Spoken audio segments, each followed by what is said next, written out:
Hello, greetings, Nova here. Welcome to Transmission 1 of Mothmen 1966.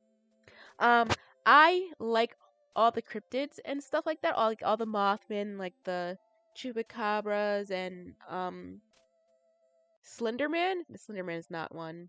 Bigfoot, stuff like that. I like that. I like the art for it, like this little cover screen. I loved it. So I was like, you know what? I think this is up my alley. I don't need to watch the trailer. I don't need to look at the synopsis. I know Pixel Pulps is going to deliver, and you can't go wrong with Mothmen. Come on. So let's just get into it. Okay, let's get into this. Let's not waste any time. Doesn't the Mothman kind of look like that Pokemon? HOLT? Oh.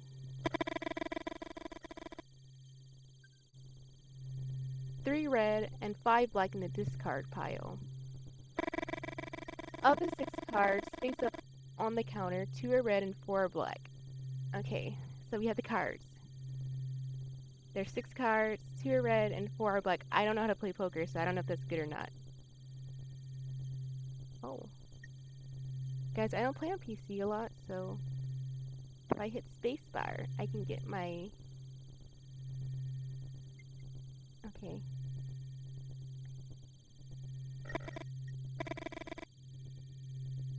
So HOLT says, so 5 in all and 9 black.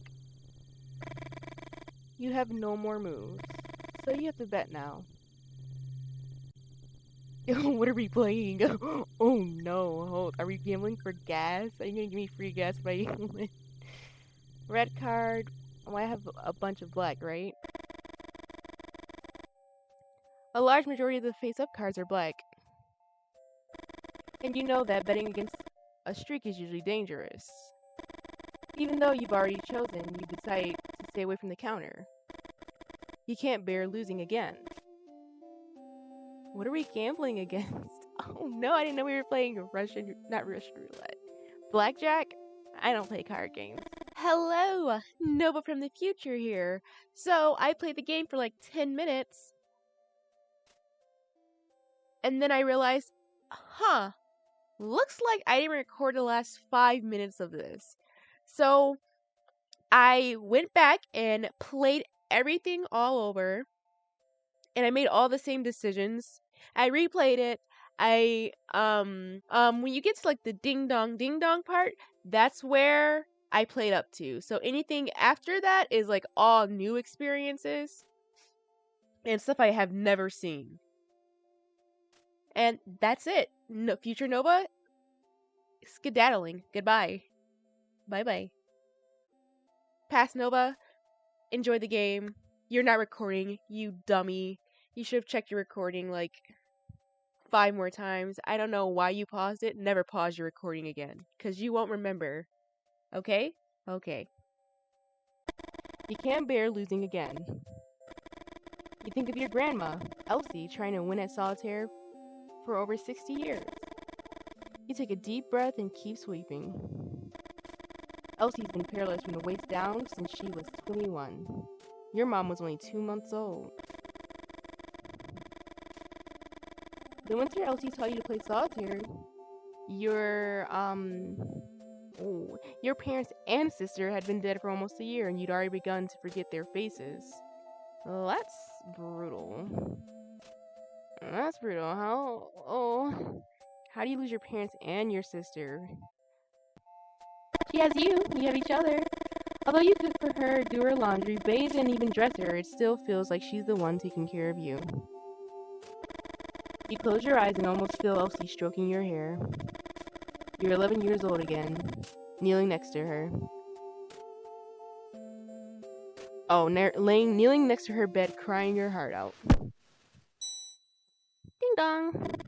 Suddenly the bell rings and you feel an invisible force trying to drag you into the present. I said we need to get up out of the backs of our mind and deal with reality as it is, because that could be a customer. So let's look out the window and see who it is. Oh, I see.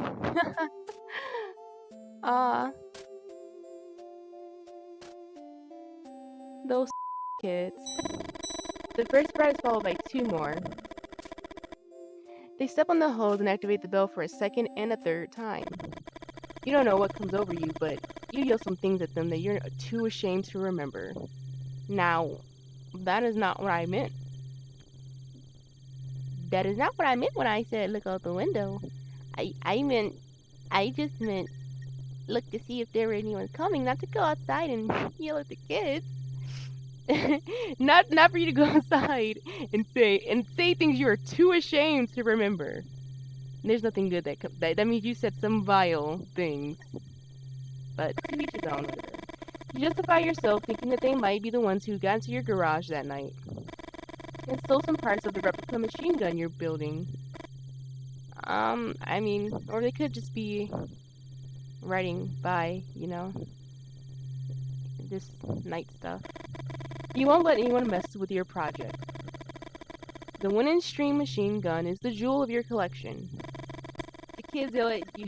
The kids yell, "You old freak," and laugh, sheltered by the distance. You can talk a lot of smack from over there, but come over here and fight me. You won't say that to my face, will you? Why are you guys bothering this old man, bro? He's clearly in his feelings, you know. Leave him be. Deep down, you know, it can't be them. How would they know which parts of the machine gun were worth stealing? That's interesting that there are specific parts being stolen. That's very peculiar. I don't think there's necessarily anything wrong with it, but peculiar. Anyway, that guard dog's been being brought over in a few days and you'll be able to stop worrying. Let's go back inside. The hose? Like the hose they ran over? The ding dong ding dong? How about now? Ding dong! Ding dong! Let's just go back in because we have a shop to look after. Try to calm down. Take a breather, man. Relax. You look at the shelves and think of the solitary game your grandma taught you. Your grandma always said that everyone has their place in the world, and that people keep dancing around it without ever reaching it. To win this solitary, you have to stop dancing. That's right. There's no dancing around it. Let's just go. You know that the chances of winning are incredibly low. Almost zero. You can't bring yourself to turn over the next card and decide to start sorting the shelves instead. Doing simple jobs build up your self-confidence and provide you with some illusion of control. Yes, okay. So we're stocking shelves, I guess. Let's put everything in order then, I assume. Let's grab something from the lower shelf. Let's grab that Danganronpa 2 looking bottle, and I messed up. Can I put it back? Let's put it here. Let's grab the one from up here and put it down there. Replace it with something from the bottom shelf. Yes. Box. We're gonna put the box on the top. We're gonna take let's take the bottle, and then we're gonna take the can, and boom! Look at this perfection. These shells are looking immaculate. Mwah! They're looking scrumdiddly umptious. They're looking great. Show me the shelf. Show me the shelf. Oh, he's in the way. Well, the shelf looks amazing. One type of product on each shelf. Oh, customer, hello, welcome to the shop. Oh, this don't look normal. This looks like the Men in Black. Is that the not conspiracy, the cryptid? Well, I don't know what it's called, but you know those guys that are in like the surveillance cam footage and like they're always dressed in black, but they're like really white. Do they have hats? I think they do. Maybe we should be worried. Thought it was a customer, but you scratch your head. This time, sorting the shelves doesn't help. You feel the same urgency as before, and you can't think of anything else. Man, those shadows they're casting on you is very peculiar. You need to. Maybe we should be a little concerned. They just walked in. Turn around. Is the car going to be black? You need it to be black. Your future's looking pretty black right now. Suddenly the air seems heavy and you find it a bit difficult to breathe. No, homie, don't die. Oh no, you look more surprised than me. Please be some average Joe. You just got startled, right? What? 3 men in black are staring at you. Through the window, you see a black Cadillac by the pump. This dude's eyes are shining in the light. That's a ghoul and a goblin. Look at the jaw on this guy, chiseled. Yes? You wish you'd asked them how they got into the station without you hearing the door open, or how they left the car without the bell ringing. But that trembling yes was the only thing you managed to utter. The moose. The moose? After a few seconds of not receiving any response, you decide to break the silence. Ask them what's up with the moose? Maybe we should just give them directions to the moose. If we ask them what's up with the moose, they're gonna be like, oh, so you... Or maybe, well, you want to know some stuff. No, because then maybe if we ask them what's up with the moose, they might think it's us. So let's say, oh, you're trying to get to the moose? Clearly it's a place. Continue straight until the first crossroads and turn right. After a while, you see the bar past the barn with the painted cross. You can't miss it. None of the men in black open their mouths. Every second that passes, the smile on your face feels more and more ridiculous. The moose. Oh man. I feel a little nervous now. They're not leaving. They're not leaving. You bought a woman a whiskey. Oh no, this is about my activities at the moose. I'm being surveyed. This is not looking too good for us. You don't know if it's the right move, but you try to relax and be more friendly. Do you know a more effective way to socialize? Haha. But you told her the dream about your grandma.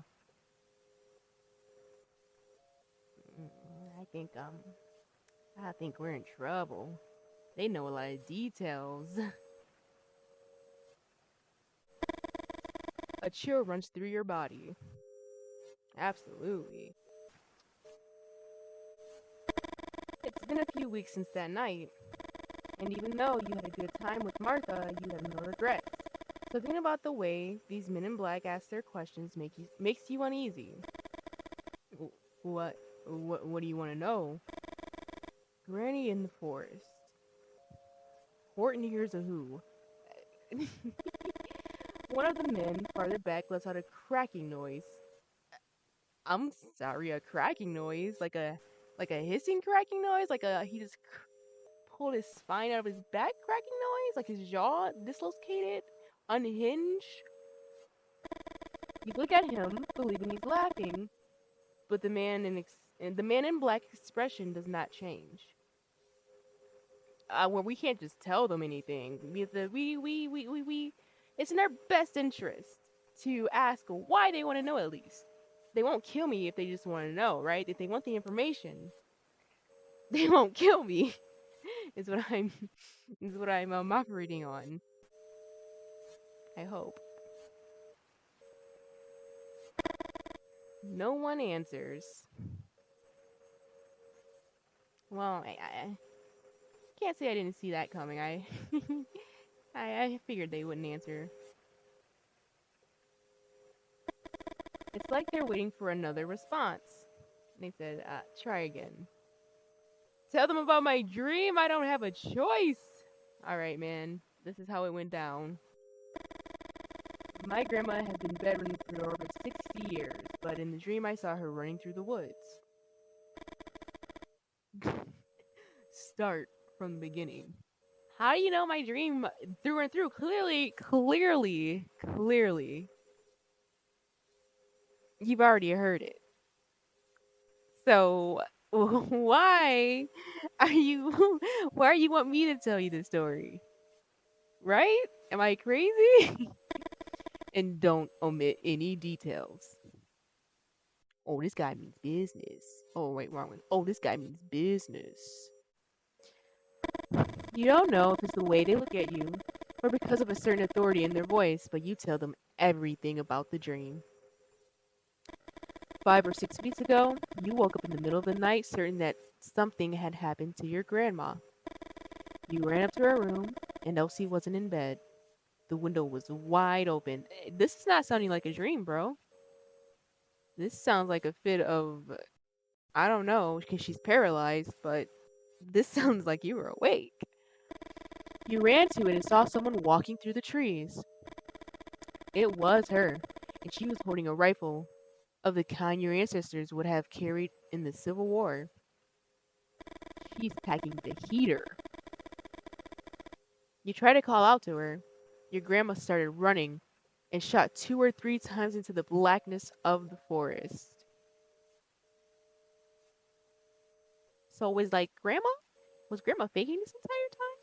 Or did she just or was she like a not you know how people are like selective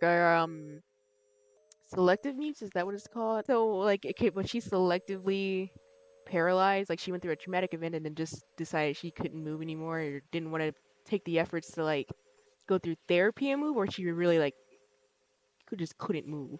Because this does not seem like a dream. Seems very real. Grandma's in the gulag. You were about to go down to find her when a winged finger. Let's run that back. You were about to go down to find her when a winged figure with glowing red eyes appeared in front of the window and screamed, "I'm sorry, I didn't know." Oh? You stumbled backwards, and after hitting your head on the bedpost, you lost consciousness. I don't know how to tell you this, man. I don't think you were dreaming. You chalked it up. You were like, you woke up that next day in your bed, grandma was in bed, everything was normal again, and you're like, must have been a crazy dream. But that knot on the back of your head, I know that said it was not a dream. You woke up in your bed and remembered the dream almost instantly. You went up the stairs, 2 at a time, and opened the door to her room. Your grandmother slept peacefully on the bedside table. Oh, slept peacefully. On the bedside table was a glass of milk you bring her every night and the deck of cards she uses to play solitary. During the days that followed, you tried to convince yourself that it had all been a dream. I hate to tell you, it wasn't. Even though you couldn't explain it. The fact that these 3 men in black just pulled up tiptoeing better than President Valentine himself into your store without alerting you tells me that whatever you dreamed about was very real. Even though you couldn't explain where the little stitches at the base of your skull had come from, who stitched you up too? They stitched you up too for free, the Mothmen? After a few seconds, one of the men in black speaks again. The spots on her legs predate her birth, HOLT. What? What is he talking about? Is he referring to the dozen of moles on your grandma's legs? And what do they mean by saying those spots predate her birth?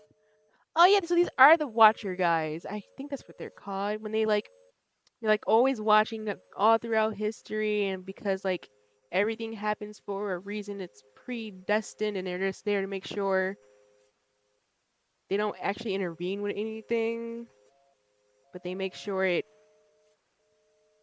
or make sure like the events not that the events come to happen, but the events that are going to happen will happen no matter what, because they will not um yeah. So what, you about to tell me this card is about to be red? I should have bet on red. Yeah. Elsie always makes the same joke when you sponge your calves. Be thankful that you have to clean my legs and not my grandfather's. According to what she told you, her granddad had been shot dead by an experimental weapon early in the Civil War when his legs were ripped to shreds. The winning steam gun, son. A machine gun that doesn't appear in any book. Oh, you're here for the book? Are you guys here for the? Wait, what emotion am I on right now? Let's just make sure I'm on neutral. Um, the what? What are you guys here for? The dream or the gun? You think about the replica you're putting together in the workshop, and you wonder if it was the men in black who stolen those pieces. Yep, because they took the exact. That means you. Is that a gun? That's his tailcoat. That's his tailcoat. Or is it? Um, you did say because he did say, oh, like someone knew exactly what pieces to make, so maybe you were on the right path to making the gun. Because it was an experimental gun anyway, so maybe it wasn't supposed to make it to the light of day. You're not telling anyone else about this visit, Holt. Aye, Captain. Yes, Captain, sir. I hope this means I get to keep my life and you won't be silencing me forever. You start to complain when one of those men in black picks up a card from the counter. I knew it was coming. It's red, isn't it? It's red. It's red. I know. Whatever. He gave me the red card. He said, up. Shut up. The top card of the deck. What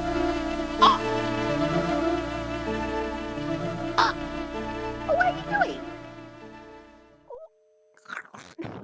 The crunch horrifies you. I mean, I'm a little nervous. The teeth of the man in black seem to tear more than simply paper. What is this? Oh, that's the pause menu! And A is auto, I'm assuming. Look at those pearly rights. Do I smell a hint of minty freshness?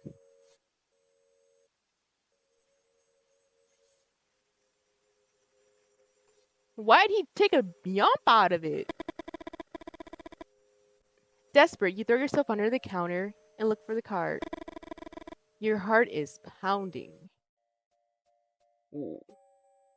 Ooh, don't give me that look.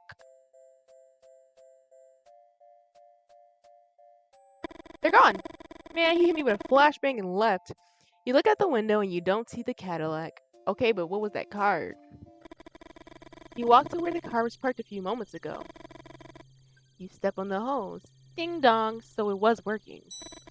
And the bell rings. What the fuck? God damn, it was red! It was red! Jack of diamonds. Mother, it's red. You think about the edge of the men. The edge. You think about the edge. One of the men in the. You think about the edge. One of the men in black tore off, and you remember the noise he made when he chewed it. Was it a threat? A warning? You wonder if you should tell your grandma everything that happened or just keep your mouth shut. This is me personally, but I would keep my mouth shut because that's not normal. That wasn't even the Men in Black Will Smith and I don't know the other guy's name, but that wasn't that type of Men in Black. It wasn't a CIA Men in Black. It was um a weird Men in Black. And keep playing solitary with a marked card, or you could just buy a new deck. You could always just buy a new deck. That's always an option. I don't know why you want to play with a marked card.